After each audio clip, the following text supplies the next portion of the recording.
So ito yung ating Santic cycling shoes from Santic.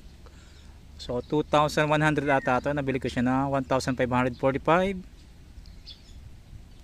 Ayan, matigas yung ilalim. Okay yung sole niya. Nilagayan ng cleats sa para sa cleats pedals. Ayan. So matigas yung sole, okay sa loob.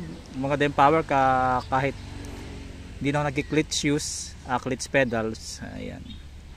So okay ito. Hindi malambot sa ilalim, so kaya may power talaga siya. So after 24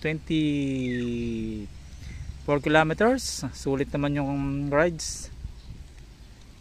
May power yung ating padjak. Maganda sa paa. So yung strap, pinili ko yung strap kasi parang hindi